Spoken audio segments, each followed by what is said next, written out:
and welcome to the Hockey Gambling Podcast on the Sports Gambling Podcast Network.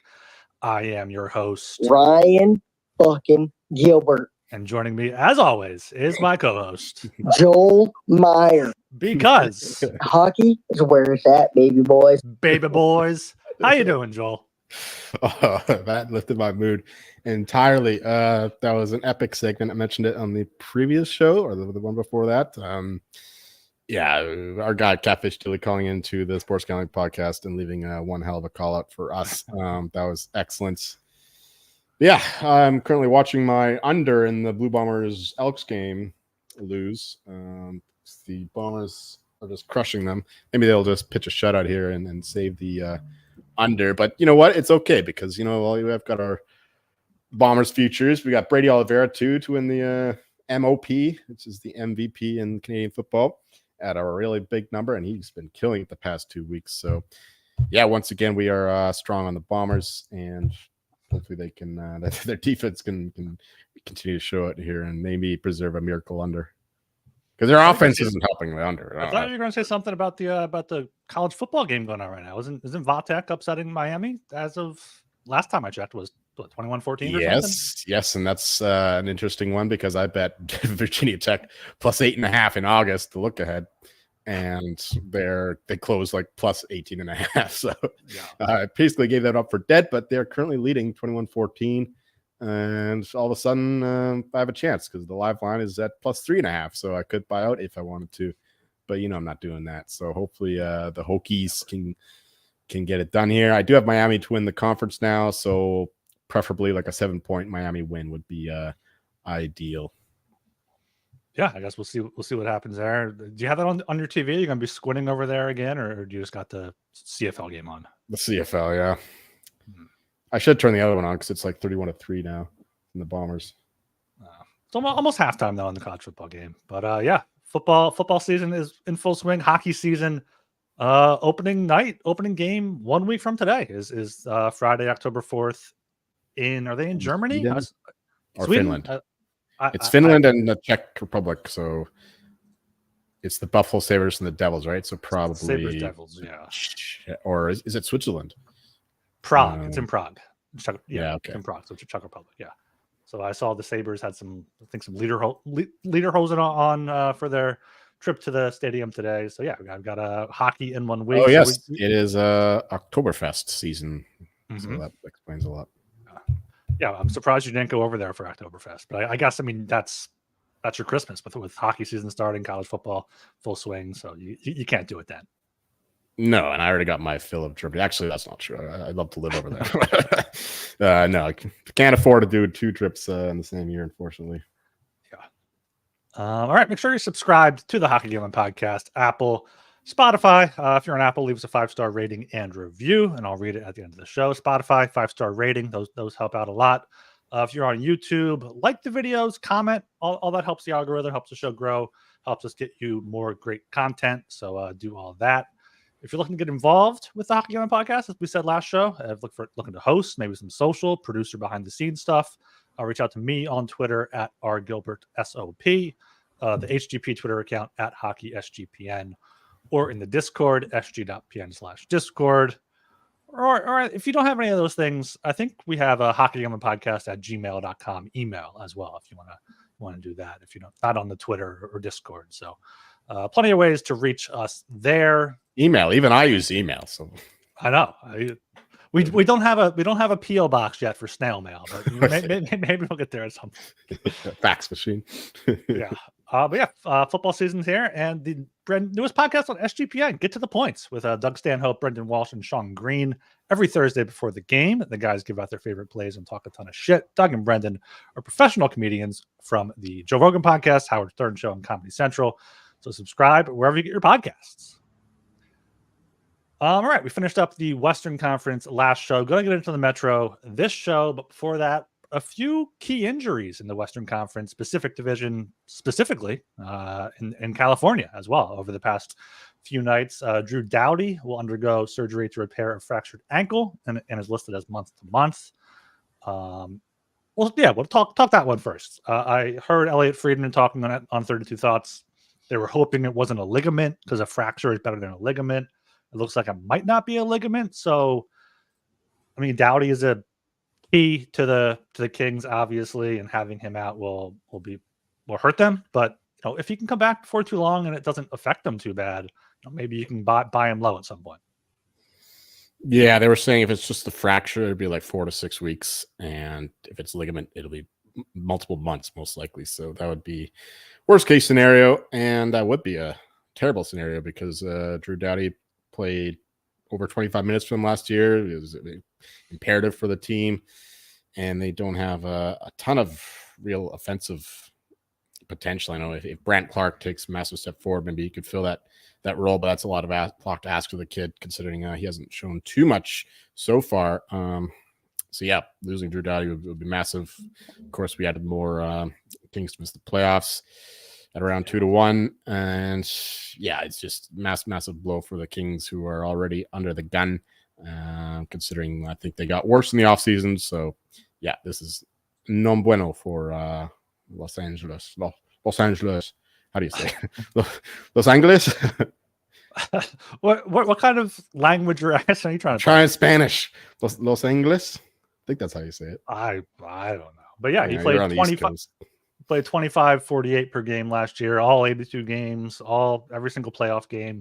I imagine there. 5 playoff games. He averaged 27 minutes in the playoffs. So 20s. Oh, in the playoffs. Yeah, in the playoffs. Yeah. So a lot of miles on those legs. Maybe this could be a good thing, but yeah, I think this is not too great. 2-1 to miss the playoffs was what it was at that night.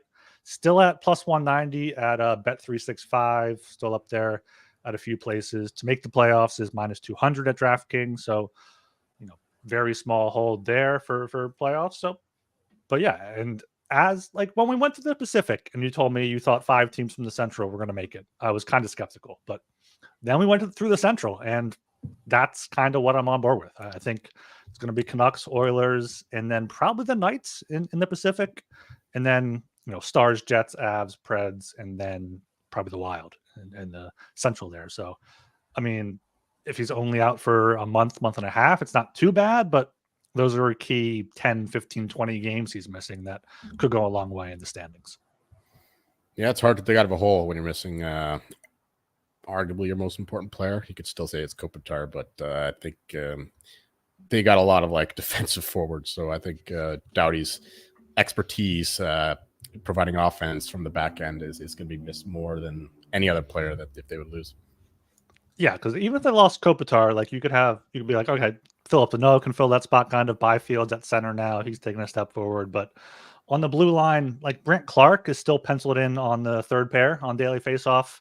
Top pair of Gavrikov and Jordan Spence, Mikey Anderson, Kyle Burrows, and then Joel Edmondson, Brant Clark. So that's not very good, especially for a defensive team in front of 2 older veterans, Darcy Kemper and David Rittich. So this could go south pretty quickly if Doughty is out for too long.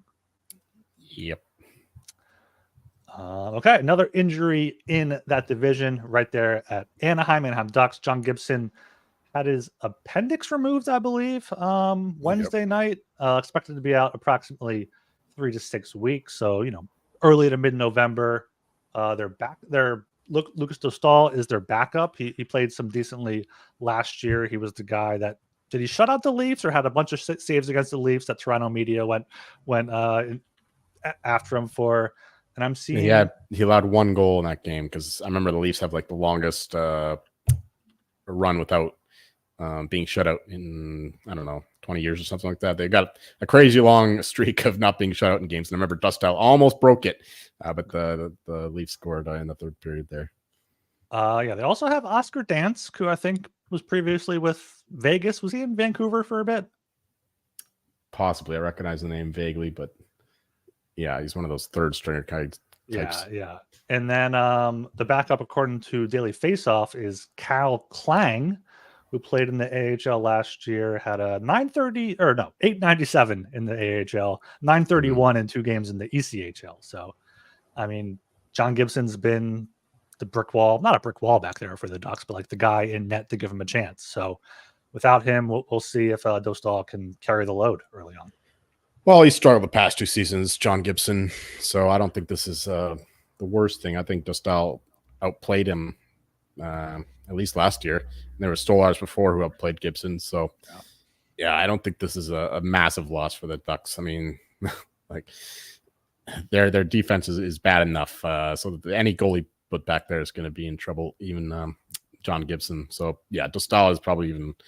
I think he's at least as good as John Gibson is right now. So I'm not exactly confident that I'm not. Yeah, I don't think the Ducks will miss him a lot. That's my point. You know, I agree now after looking at the numbers. Like the split last year was Gibson started 44, Dostal started 38. Dostal 902 save percentage. Gibson I thought was close to 900, but 888 in those 44 starts. Dostal had more wins than Gibson did in 6 fewer starts. So possibly a blessing in disguise for the Ducks. Yeah. Well, Gibson, yeah, he's been on the decline. Like he was great when they were a competitive team, but ever since then, he's just every year he's taking a step back, and this isn't going to help him either. Like now that he misses, preseason and all that, so it's going to be a struggle for him coming back from that too. So I don't know. I don't think the Ducks are going anywhere this season. I haven't bet them one way or another. Well, actually, some stupid bet like 13-1 to make the playoffs or something like that. But 14-1 right now. Yeah, that's dead. It was dead before the Gibson thing. Yeah. But I don't know. It's just I was banking on the potential of the young guys just coming out blazing and storming forward, like because they have a strong start every season, and it just peters out like halfway through the season. So I was hoping maybe with this time it'll stick and they can actually maintain a strong start into the latter half of the season. But I don't have confidence in that bet at all. Yeah. Over under is at 70.5, and they got 59 points last year. So I don't know. They have a lot of young guys, but I would lead under there. I'm not sure if I'm going to bet that. Also want to mention William Nylander left the game, I believe, on Thursday night when Nicholas Robertson tried to give him one of those stick taps from behind to, help him on the back check. And I don't know if he toe picked, just lost his balance, or he went down. Apparently he was fine after the game, but that's a key player for them.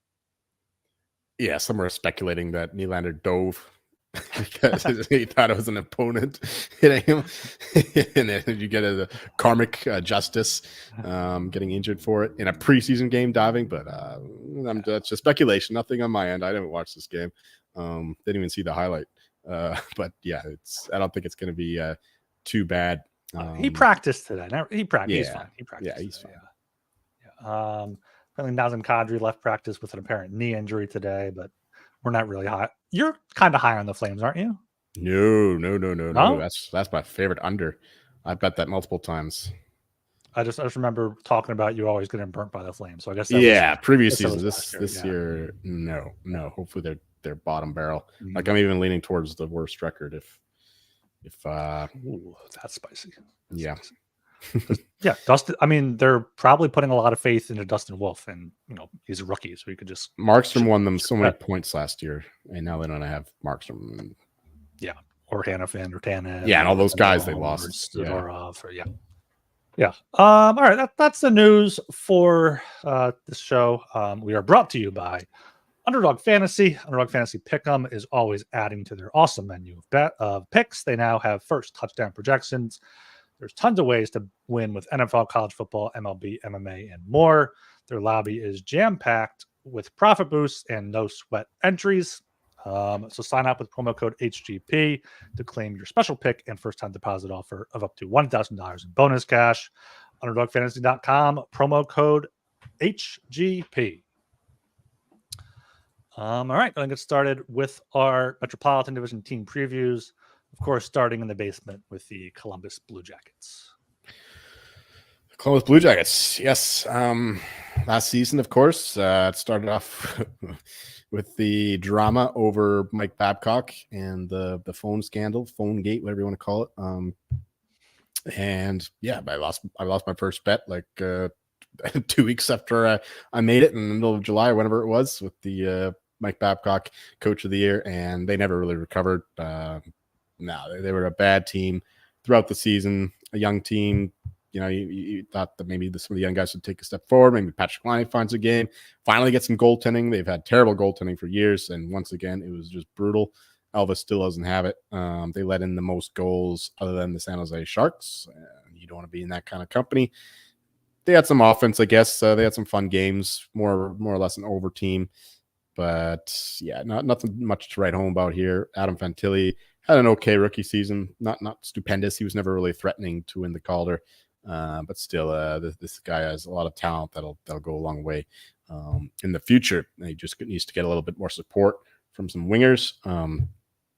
Yeah, there's not much to write home about this season. I guess it's a success because they got a high draft pick. Yeah, like the Mike Babcock scandal. Like the Blue Jackets were supposed to be a somewhat competitive team. Like they've been buying players, of course, Johnny Gaudreau and Patrick Laine and all this, but it never manifested into anything competitive so far. And I really doubt that'll happen this season, as we'll get into. But yeah, I mean, just they got a high draft pick. That's the benefit. Fantilli looks good. They got some young Russian guys who are looking good too, but nothing really to write home about. So yeah, lean to an unsuccessful season just because they're supposed to be credit. Plus, they have to fire their GM, of course, Yarmo. I don't know his full name at the moment. Yeah, like this team were. Ever since the Babcock thing happened, yeah, you knew that they were going to be fucked, and so they were. Yeah, at least they got the high draft pick. Yeah, firing Jarmo is probably their best move. That's probably the one thing that makes me think positively of them for last season. Because, yeah, you mentioned Gaudreau and Laine, obviously neither with the team anymore due to two different circumstances, and it's weird to talk about like Gaudreau's impact, the Blue Jackets losing him on the team, but. You kind of have to here when handicapping him. He led the team in points last year with 60. He had an assist on 9 of Marchenko's 23 goals. So, I mean, he was a big factor for them. Marchenko was good overall, 42 points. Fantilli missed kind of half the season, but he was okay in his time. Chanikov was good for them as well, another young Russian. But Fantilli missed half the season? He played 49 games, yeah. Okay. May have I didn't think it was that many. Yeah. So, yeah, it was a very just Columbus Blue Jackets season. Like it seems like unless their coach is John Tortorella, they have Sergei Bobrovsky in net, they have no chance. So that's what it is. Maybe the new GM in there can help them out to build them forward. But 6th worst expected goals for percentage, 2nd highest expected goals against per 60, and decent expected goals for per 60. They were there at 19th, so kind of middle of the pack. So they have an offense. They have an offense team anyway. Yeah, and Sean. We'll get to the offseason, but yeah, last season, I don't know. I'm not grading. I'll give them a C for Columbus. Sure. Yeah. Speaking of C's, I mean, this has got to be a C grade here. They're bringing in Sean Monahan, who's supposed to be paired up with his old friend Johnny Gaudreau, but unfortunate things happened there. Lost Jake Bean, depth defenseman, Adam Boqvist, depth defenseman. Not a lot of change here, but they did trade Patrick Laine to the Canadiens and got a couple picks there, but more or less just getting him off the books because they know that they're going to be bad now.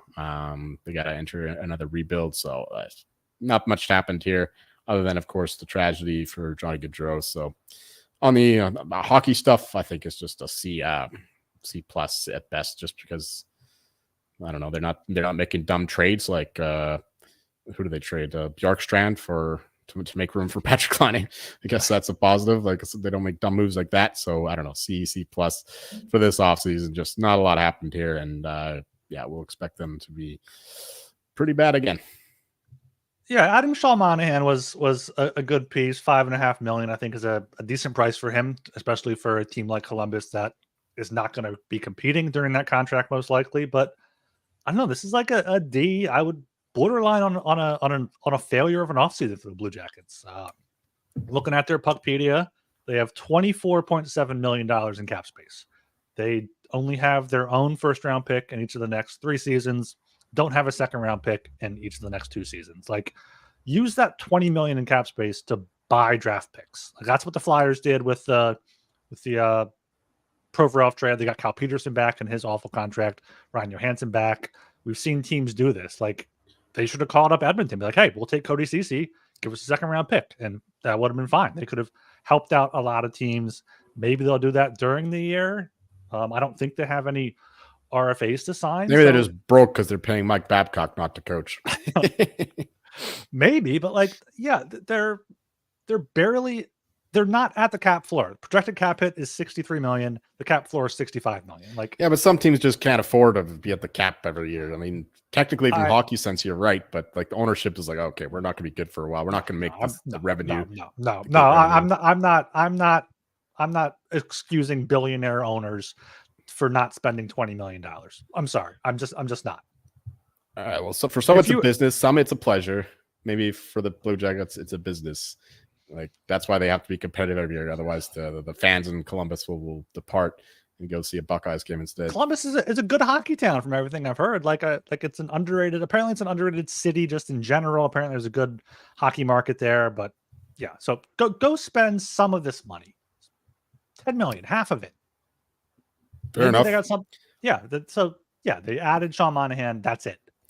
And if it's truly, even from a business sense, if you do the right thing, you eat some money now to be better down the road, then it'll turn more profitable in the future. Maybe they're just like, okay, we're tanking this year. We're going for the first pick, and that's quite likely for next season. But yeah, I'm gonna give the Blue Jackets our first F for an offseason. All right, fair enough. Projecting forward, probably expect another F. The big story once again, like last year, it was the Mike Babcock thing. This year is the tragedy of Johnny Gaudreau. I think that both these things will lead to the derailing of the season. Like, it's one thing just losing Johnny Gaudreau, your best player, but also the effect I think it has on the team. Like, who's Elvis Merzlikins' friend who died in that firework accident? Because I know that just like Elvis Merzlikins used to be like a pretty solid goaltender, but Matisse Kivlenieks. I'm not sure exactly how to pronounce that. I know who you're trying to say. Yes. Yeah. Yes, that guy. When he died, Merzlikins fell off because that was like his best friend, basically. And the same kind of thing I could see happening here with the loss of Johnny Gaudreau. I mean, maybe it's a rallying cry, and the rest of the team just goes forward like that. It's hard to project that way, but I think it's likelier that they feel the loss of Johnny Gaudreau in a bad way on the ice. So that's just a hard thing to come back from. Very demoralizing. So once again, I think that this team will be at the bottom of the barrel. Of course, we bet them to go under the point total, and worst record. Even at the current prices, I don't think it's that bad, because I think that they'll be the worst team in the East for sure. Like, they'll be competing maybe with the Sharks or the Ducks in the West for the worst record.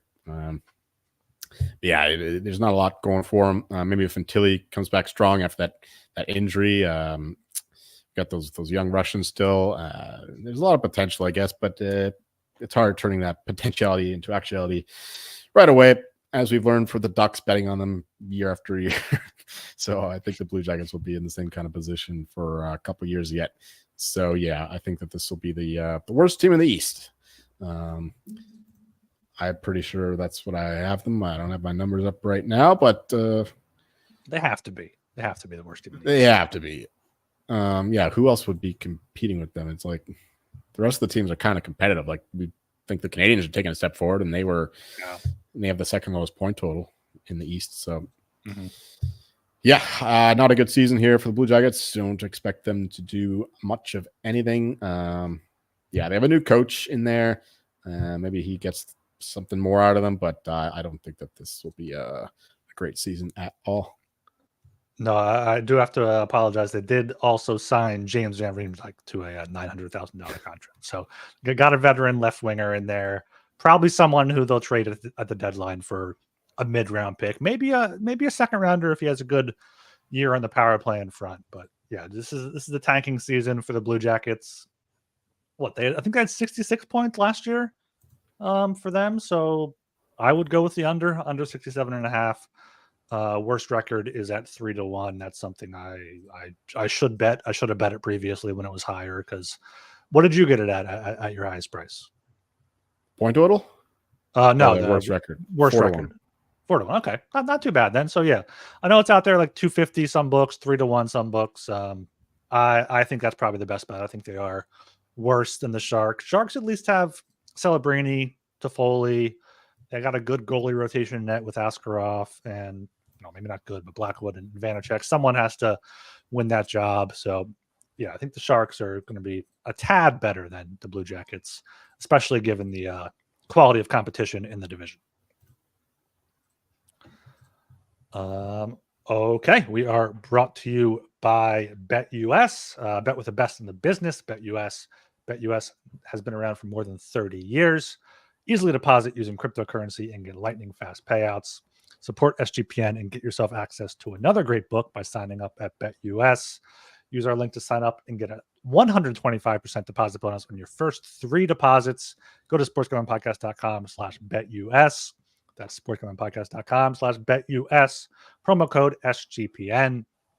And of course, make sure you check out Rhythm, the #1 AI-powered sports betting platform that helps provide bettors of all levels the ability to build custom models in seconds and get predictions for betting on money lines, spreads, totals, and props.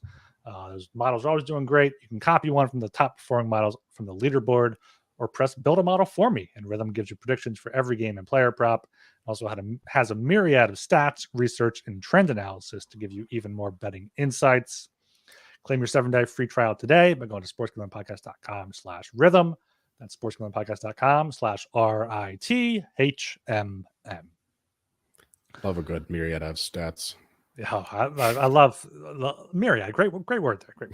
All right, moving up to the second lowest point total in the Metropolitan Division, which I think is insulting, is my Philadelphia Flyers. I was going to take this away, but I just read a decently long ad read. So, Joel, let me hear your outside perspective on last season. Sure. I mean, the Flyers were a team we saw good things from, like end of October, early November. We took some massive prices on them to do some things, and they aged really well for a long time. But then, unfortunately, there was the drama over Tortorella benching Couturier shortly after being named captain, and that kind of derailed the season. We had Tortorella, big numbers for Coach of the Year, but the media turned on him really quickly after that event because, Tortorella was hostile towards the media after that, very defensive of his decisions. Like this team overperformed. They exceeded expectations, no doubt. Saw a lot of growth from the likes of Cam York and Travis Konechny, I thought had a brilliant year. But it's just that this team fell flat at the end of the year. I don't know. Some people put on coaching. I think that they just, I don't know. There's not a lot of talent in the team, and they just finally fell flat. Kind of got some negative variance, but they did have good underlying numbers. Very good in terms of their expected goal force percentage relative to their, the talent on the roster, the talent level. Ultimately, I think it was a successful season. Like Tortorella gets the most out of his players. He deserves a lot of credit for getting that far. Like he was second to win the Coach Adams in the betting market for a long time, and I think he deserved to be a finalist. He wasn't even a finalist, was he? Because it was he wasn't. He finished fourth. Yeah, was the third. Someone else who had no chance, but coached a good team. I'm pretty sure. It wasn't Carberry. It wasn't Laviolette. Oh, Rick Bowness. Yeah. There we go. Good season, I think, because they got some positive signs out of the team they do have, and this was supposed to be like a 70, like an 80-point team. Like their point total last year was around 75 and a half. I'm 75, saying, but it did get bet up at some point. I feel like it was closer to 80. Right. Yeah, I think I bet under 77 and a half, actually, thinking back. But we got it back. We got it back with some other bets on them, so that's fine. And it was a fun ride because, like 150 to 1 to win the Presidents, like a huge number to win the division, and they were like leading the division at one point. It was pretty fun ride, but all good things must come to an end. Still a good season, I think, overall. Yeah, it definitely was a fun ride last year. I'm a Flyers fan. I mean, if you listen to this, you know that I am a bit biased. I do try to keep that out of it and not get too homerish. But going into last year, I had absolutely no expectations. There were cheap tickets. I was excited to go to games, have a few beers, have a good time. If they're a fun team, good. If they win, sure. If they lose, fine. It's a kind of just like a fuck around, find out season for them. But John Tortorella is a coach that won't let his team tank, and we've seen that over the past 2 years now with the Flyers. The Flyers did stay mostly healthy in terms of injuries that kept players off the ice. They didn't have any players that really got injured for the long term. I think Konechny had an injury for a bit, but yeah, end of the year, I think the Couturier thing definitely hurt them. But Couturier was hurt; he was injured. Jamie Drysdale was hurt. Cam York was hurt. Travis Sanheim was banged up. So that's their top 3 defensemen at that point. They traded Sean Walker at the deadline, as they should have, because they're sellers. The goalie situation with Carter Hart, he was in and out of the lineup even before the trial stuff happened, and he is out of the league now. But Sam Ersson was one of the best goalies in the league from November to like January. I was hyping him up for Calder when Carter Hart's news broke, and then he started way too many games in the second half. He was horrible in February, March. So that's kind of what did them in. The goaltending, their power play was absolute garbage. I mean, their penalty kill was better than their power play sometimes. Konechny led the league with 6 shorthanded goals, I believe. So, yeah, Flyers 7th best expected goals for percentage. They're a team that's hard to play against. That's just what a John Tortorella coach team does. Not the most skill. Konechny, Tippett, York, Drysdale all look. Drysdale maybe didn't look great last year, but those other guys did. Joel Farabee's still pretty young. He had 50 points last year. This is a deep team. It's a team that has 4 second or third lines last year and probably will again this year. So, yeah, last year, depending who you ask, was a success or a failure because they didn't tank, didn't make the playoffs, so they're in that mushy middle you don't want to see. But they still got Jet Luchenko, who Flyers fans are pretty excited about right now. So it was a fun season, maybe not successful, but I got to give it a C plus B minus as a Flyers fan. Sure, the Gauthier Drysdale thing happened early last year, right? That was in like early January. Oh, okay, so like middle of the season. Yeah. All right. Well, yeah, is losing a top prospect like that, Jamie Drysdale. I think that you liked it at the time. I thought that it was not a good thing overall, but you also got a 2nd round pick, right? Mm-hmm. Yeah. Yeah. So okay. Anyway, their actual off season, again, not a lot of activity. Like, do you want to take this one away? I don't know it. Did they do anything? They lost Cam Atkinson. The Flyers lost Cam Atkinson. They signed some depth guys that are going to be in the AHL. Like, their opening night roster should be Matt Michkov replacing Cam Atkinson, and that's it. The big thing was getting Michkov over. Like, he wasn't supposed to come over for another 2 years, so getting him over was the big thing. Damien Briere didn't, take any big springs this offseason because he didn't need to. This is another kind of just wait and see what happens. So yeah, it's just pretty much the same team going back again. Do you think they should have brought in another goaltender, considering how Ersson played towards the end? Yeah, I that was one thing that kind of surprised me. But unless they were gonna definitely rotate 3, given how much energy they put into getting Fedotov over from Russia and giving him, a decent sized contract for someone that's never played in the NHL, like, it was going to have to be someone that was okay being the third goalie. They do finally have Alexei Kolosov over after him saying he was going to come over all summer. He was finally at practice today, so he's there. I think personally they should run with 3 goalies. Make sure Ersson's fresh. Fedotov and Kolosov both have to kind of transition to the NHL game, but North American game. Fedotov hasn't looked great in his limited time. He's got a lot of pedigree, right? Like, he was a high draft. Yeah, good numbers in the KHL for Fedotov. He's 6'7", so he covers a lot of the net. So his ceiling could be high, but his floor could be, very low. Like, it's a wide range of potential outcomes for Ivan Fedotov. So I wanted them to go after Askarov. Apparently they were in on him, but didn't have the best offer, the offer that the Predators wanted. And it makes sense that I understand why they didn't get a goalie. Like, if they were trying to win this year, yeah, sure, get a goalie. But this year is about figuring out if Ersson can be that guy or if he can be like a 1B even, and then going into next offseason is the big one. All right. Well, the next season, my fucking Google account locked me out, and my phone's is way the fuck over there, so I can't get back in. So I don't have my numbers for these teams here, unfortunately. But I'm You pretty sure. you posted that in the group chat at some point, right? I can Yes, pull yes, I can pull that up. Keep talking. Okay. I'm pretty sure I had the Flyers just above their point total here, but I did not bet it. I'm very 86.1 you Oh, had that's for fast. the Flyers.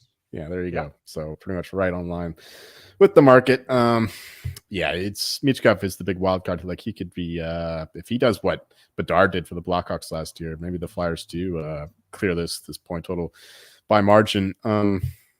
But yeah, like we have to think about, was the team at the end of the season the real Flyers, or was it the team the first 2/3 of the season the real Flyers? Like that's the question. I don't think that Tortorella will let this team tank. Like he's too good of a coach to just let them bail on everything, and he gets the best out of a lot of players. Even if a few players end up hitting him, there's still enough of the other players who like him.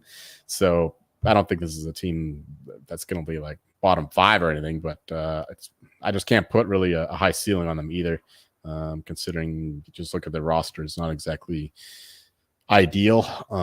But yeah, it's more about the coaching. I think that the mid 80s just sounds about right to me.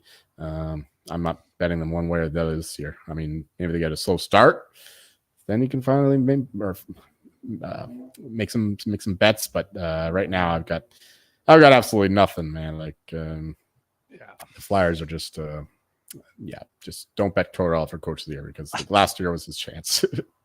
Yeah, unless the Flyers like win the division or come second in the division, and they have a fantastic season, like wire to wire, there's no doubt they're making the playoffs.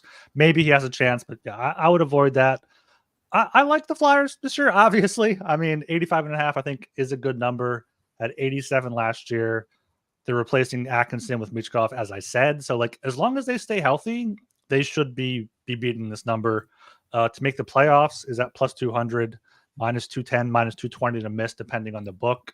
I like that. I think that's a pretty good number for them. It's going to be a tough division there, but I think they have a better ceiling than the Islanders and Capitals, especially with the Sorokin injury for the Islanders there.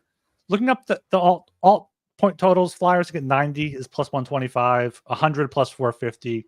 I would just make the playoffs at 2-1. I think that's something that is more likely than that. Like, even looking at Tortorella's first year, the Flyers still got 75 points. Like, looking at that roster, Konechny, Hayes, Tippett, Frost, Lawton, D'Angelo, Farabee, Noah Cates, JVR, their top, Ivan Provorov, their top 10 point scorers there. So, they got better last year. Tortorella has said that the third year is a big year for him, like his rope skating test. Like, the guys are treating it very businesslike, so their conditioning is good. A lot of guys have put on a lot of good weight in the offseason, including Cam York. Jamie Drysdale finally looks healthy, had a full offseason, full training camp for the first time potentially in his NHL career with everything that happened in Anaheim. So I'm kind of high on the Flyers this year. If they make the playoffs, it's going to be, I think 2-1 is, slightly higher than it should be. So that is what I would recommend. Obviously love Matvei Michkov for Calder at 4-1. I believe he's still down to 3-1 at some books. I would take that. He's been as good as advertised in the preseason. He's played 2 games. He's had 4 points, but it's not about the points. It's about every single shift he does something that's like, oh, wow, that's a nice play. Every single shift he does something. So, and Tortorella came out today in his press conference, said they're not going to try to make him into like a 200-foot player, defensive guy. They're going to let him do his thing. So I think once the Flyers find the right combination for him, he can potentially go off. So that's my favorite bet for the Flyers is Michkov for Calder, as low as plus 350, as high as 4-1 for him there. I think as long as this team stays healthy, then it's gonna make the playoffs. Right. I'm thinking about Bedard's odds last season when the Calder around even money odds on some books. Now Michkov is 3-1, 4-1, and he's basically got the same kind of pedigree. Like, he was supposed to go number 2 if you weren't from Russia, and there were that whole ordeal. So the problem is there's a lot more competition than in this year's Calder market. Like last year, there weren't really any other major contenders, despite our trying to find random long shots to threaten Bedard. But no, like Fantilli, I guess, and Leo Carlson, who only played like half the year, like by design, so load managing him. Then he got hurt anyway. Thinking about the market last year compared to this one, I think that there's a lot more competition for the award, but also he's a lot steeper price here, or a lot more attractive price rather, with the 3-1, 4-1 to win the Calder. So I can definitely understand that one. I would definitely look Michkov's way if I weren't already heavily invested in my guy Lane Hudson. Yeah, Elliot Friedman also said today on 32 Thoughts that if he was given $50 to place a bet, he would probably place it on Michkov given the odds. But yeah, you got Celebrini, Stankoven, Hudson, Cutter Gauthier, and Will Smith, all 10-1 or better. So competition is definitely there for him. Right. Going to the Caps. Yeah, I think that's all I got on the Flyers here. So yeah, go ahead to the Caps. Yeah, terrible start to the season. Very steep learning curve for the team with Spencer Carberry's approach. The old Toronto Leafs assistant coach apparently has a complicated system. It took the team a while to learn. Once they did, they finally started winning some games. But a lot of that had to do with Charlie Lindgren, who played an amazing season, one of the best goalies in the league last year. Plus a lot of just positive variant stuff, like unsustainable winning games. Like they made the playoffs with like a minus 30 point differential. Or goal differential rather. They are just scoring goals when they shouldn't be scoring goals, and when they lost, like they were clearly the bad team. It's just they won the close games. That's basically all it came down to. That's the only reason why they made the playoffs. We expect that stuff to regress, and there was a push for Spencer Carberry to win the award, the Jack Adams, but that of course was a dead end. The terrible start of the season had a very strong finish, and it's only because the rest of the teams kind of floundered. Like the Devils floundered early, so they were out of it, and then the Senators floundered early, they were out of it. Sabres, same thing, and then at the end, they were fighting with the Red Wings, who also had a good start to the year, but they kind of fell apart in the second half of the season. So they let the Capitals in, and I want to say the Penguins, of course, they fell apart as well. So the Capitals just won because they were the best of all the worst, the least bad team, I guess you could say. And of course, they were stomped in the first round against the Rangers. That was our biggest bet in the first round. Is like the Capitals are not winning the series, man. It was parlay everything with the Rangers, even though they're like minus 350. So I guess it's positive considering they got the coach in there and he's developing the team somewhat. Negative because Ovechkin had a slow start of the year. He definitely didn't get near his goal projection in the betting market, but he did finish somewhat strong. He got a respectable total of goals. I don't remember what it is right now, but I think he only needs like 40 more to beat Gretzky, and that's really what it all comes down to with the Capitals. So you got to count in Ovechkin's goals in the grading here of the regular season. So I don't know. I mean, they're not a good team. But considering they did what they did with what they had and the roster, and Ovechkin got some goals, C+, I guess. Yeah, Ovi ended with 31 goals in a very quiet year for him, and he just needs 41 to. He only had like match Gretzky 8 like halfway through the season. Like most of his goals in the second half of the season, I remember. Yeah, he was really slow in the first half, and then he picked it up, and so did the Capitals. So yeah, I mean, I've seen some odds out there for Ovi to break the record this year of like 10-1. I'm not sure. I would probably take that. I mean, I have some on him for Rack Richard. We'll get into that after. But yeah, last year. Do you know how many more goals he needs? Do you know? 41. If he's 41. 41? Okay, well, you know what I bet last year for him to go under? 40 and a half. So if he just goes over that total, 10-1, he's only 1 year older. So yeah, 10-1. I don't mind that. Yeah, we'll get to the offseason. But yeah, last year, I don't know how the Capitals made the playoffs. You said that the goal differential was awful. They were competitive against bad teams, very bad against good teams. And Charlie Lindgren, 911 save percentage. So he started 48 games for them. He was great in the second half. Dylan Strome is somehow a top line center for them, 67 points last year. Only had 3 players with more than 35 points, and it was Strome, Ovechkin, and Carlson. So It really shows how Lindgren kind of kept them in low scoring games there. So, yeah, Capitals, I guess last year was a success because they made the playoffs and Ovi had 31 goals, but I think that's all they care about right now, right? Is getting Ovi the Oh, yeah. record.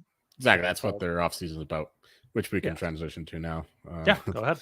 Bringing in Pierre-Luc Dubois. It's a reclamation project now because he had such a bad time in LA, and he didn't have the best time in Winnipeg either. But he still has the pedigree and the ability to carry a line, I think, at his best. Like he's not as bad of a player as he was last year with the Kings. Because I mean, you look at the like he like the point total. Show me the point total. I don't have these numbers up for Pierre-Luc Dubois. If you could pull that up for me, I'll grab that right now. Yeah, because he it was had pitiful. 40 points last year in a full season. He played all 82 games. And they were paying what, like $8.5 million, $9 million, something crazy. A lot. Yeah. So I guess he got the bag, fat and happy. Decided he didn't have to do a lot. But now maybe in a new environment, maybe he has a fire up his ass, and then he can get going. Yeah. Other than that, the Capitals they didn't do too much, I guess. I mean, they got. I'm just doing some work here, trying to find something. When I type in cap, all the cap space, like I have to find the page.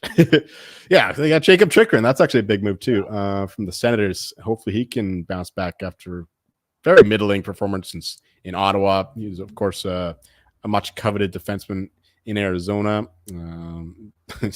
What a disaster for the Sens, that trade for him. And again, another reclamation project, I think. But he can do a lot for that defense, which desires a lot. Matt Roy is another good one, actually. That's another big loss for the Kings, speaking of their defense. Analytics guys love Matt Roy. Logan Thompson, goal. Okay, that's fine. To back up Charlie Lindgren. Then we lost Nick Jensen. Again, that's not nearly as good as Chikrin or Matt Roy and Darcy Kemper. That's pretty much a wash with Logan Thompson at this point. So, yeah, I think that this is a pretty damn good offseason for the Washington Capitals. They elevated the team in a big way, like for what we mentioned, just to help Ovechkin get some support in his campaign to break the record. So, yeah, I think it's got to be a B plus, A minus kind of thing, even an A. They're right up to the cap. You talk about billionaire owners spending money to make their team better. This is more of a short-term plan, though, and I don't think it's going to produce much by way of more trophies, at least in the playoffs. But at least they're going to be a competitive team again, and that's all we want for Ovechkin's pursuit of the goal-scoring record. Yeah, it was a fantastic offseason for the Capitals. I mean, ESPN here and their team report cards gave them an A. They traded Dubois for Darcy Kemper. I think that was straight up, or maybe some other minor pieces there. And Kemper is 3 more years of $5.25 million, but he's 34, so he's clearly on the decline. Dubois $8.5 million until 2031, so a bit longer. But as we said, they just want to get Ovi his goals, and they had to replace Backstrom because he's on LTIR. Had to kind of replace Oshie as well because he's going to be missing a lot of the season, if not all the season. I forget exactly what's going on with him. So got Pierre-Luc Dubois, who can't be worse than he was last year. I mean, even in Winnipeg, he had 60 points and 63 points. Like, even if he gets up to that, probably potentially takes over the first line center role. Jacob Chikrin, another good move for them. He was traded for a lot more to Ottawa. They kind of got him for cheap this offseason. So got him for cheap, got Dubois for cheaper than it was. Yeah, and Logan Thompson too. I mean, you kind of just like, okay, yeah, whatever, Logan Thompson, but his career 912 save percentage. And last year their backup was Kemper, with Darcy Kemper. I think he had like 890 save percentage. So I could see Thompson being a 1A, 1B situation where he starts, maybe not 40 games, but 30 games, 25 games for them. And that'll give Lindgren some time to rest up and be better for the long haul. But I don't know. Just looking at the cap, we'll get to this next season. But the offseason was great. Dubois, they needed that. They needed Chikrin. Matt Roy, another good addition, and Logan Thompson. Did not really lose anybody. Nick Jensen, Darcy Kemper, and spent up to the cap with LTIR. Yep, we gave him a good grade for the offseason, but that said, we're still not seeing them reaching these point totals here. 89.5. That's kind of come down a little bit. Probably still find some 90.5s out there. We have them at an even 88, and minus 190 to miss, I think, is an even better bet. They're not that good of a team. Like, even with these additions, even if Dubois has his Jets form, even if Chikrin has his Coyotes form, I don't think that there's enough talent in the rest of the roster to compete with the likes of the younger guns in this conference. Like, I think the Sabres have a chance, Sens have a chance, Devils should make the playoffs. They're like minus $1 billion to make now, and Penguins, I think, are still a better team. You know, they still have some life left with Crosby having an MVP-esque season last year, and you know, they lost Gensel and all that, but I think that there's still more talent on that Penguins roster, and we'll get into them in the next show, I think. But yeah, I do think that the Capitals are an inferior team to them, even with these good moves. And Ovechkin, of course, another year older. Hopefully, he took this offseason a little more seriously than the last one, because he's got to feel that, you know, he doesn't have that many years left to break this record. Maybe he does come out strong, but that's a lot of ifs. So I think minus 190 to miss is just a terrific bet. And yeah, if you don't want to, you know, lay minus 190 for 7-8 months or whatever it is, then that's just another parlay piece. So yeah, under 89.5, and especially minus 190 to miss playoffs would be my favorite bets. In addition to maybe that Ovechkin breaks the record this year as like maybe a slight hedge. You just find some of the old form he had just a few years ago.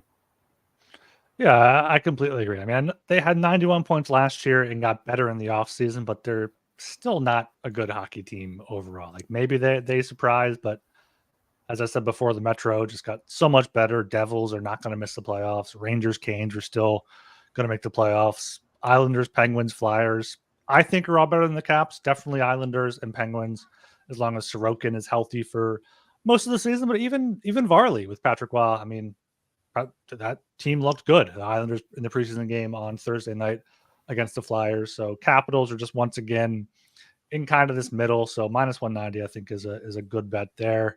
I'm trying to find what I bet Ovi for Rocket Richard this season. It must have been like probably around 100 to 1. Yeah, I got him 100 to 1 at ESPN Bet or DraftKings. DraftKings back in July. So not sure what he's at right now. Let me see if I can do a quick search. Still 100 to 1. Yeah. So I would have guessed that. He's I mean, if he's motivated and that's what this season's all about, maybe he goes off for 50. There's just too many good players now, and he's old. I can see him get 41 goals, maybe. At 10 to 1, I think that's the better bet, because these days, the way that players score, like, he needs like 55, 60, the way that these guys are scoring these days. Yeah. Ovi to score 42 plus goals to break Gretzky's career goals record is 10 to 1 at FanDuel. I would take that rather than 100 to 1 for Rocket Richard. I mean, a few bucks, 101, whatever. I'm just saying. I have a free bet on it. That's it.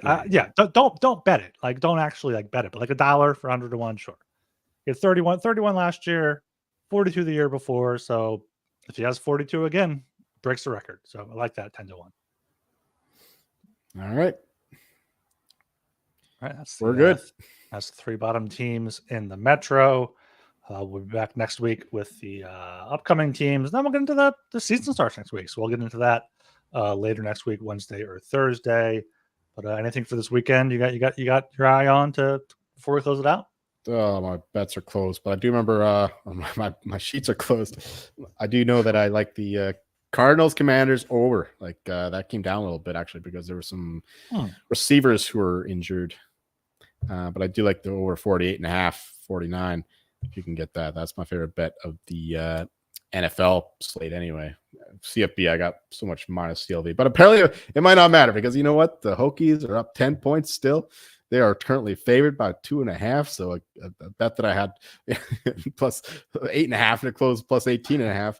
all of a sudden, yeah, -2.5. So CLV doesn't really matter anyway. Yeah, what is CLV? No one cares about that. I just pulled up the NFL Rookie of the Year odds. Jaden Daniels already down to +125, so probably no value there. If Malik Neighbors stays healthy at +250, he looks pretty good. I think Jane Daniels is likely to get hurt. Like, I remember watching him at LSU. Like, he ran like a madman, and I was like, "Oh, don't fucking get hurt! I got you win the Heisman. Don't you fucking do it!" And of course, he did it, but he stayed healthy somehow. But the way he runs, like, it's always like an injury waiting to happen. So I'm just scared. Like, I would not bet +125 now. Absolutely. Like, yeah, like if you had like 7-1, whatever before, that's good, but definitely not laying or taking +125 for something that is just injury waiting to happen, I think. Yeah, I'm recommending Saquon Barkley. Props over rushing yards, 100+ rushing yards, ladder it up. Yeah, the Eagles are missing all the receivers, right? Eagles missing the receivers. Gonna be rainy, gonna be hot, gonna be windy potentially with the hurricane down there. So yeah, Saquon Barkley, I think I see -138 for anytime touchdown scorer. And his over under was, I think, 75.5 in I saw earlier. So he's gotten, I think, 95+ in all 3 games. So I think I'm gonna tail that. Yeah, Saquon Barkley. Hopefully I can finally hit an NFL bet that I give out here. All right, that's gonna about do it. Make sure you are subscribed to the Hockey Gallon Podcast, Apple, Spotify, YouTube. If you're on YouTube, like and comment, subscribe, all that good stuff there to grow the show. We'll be back sometime next week to continue our Metropolitan Division previews.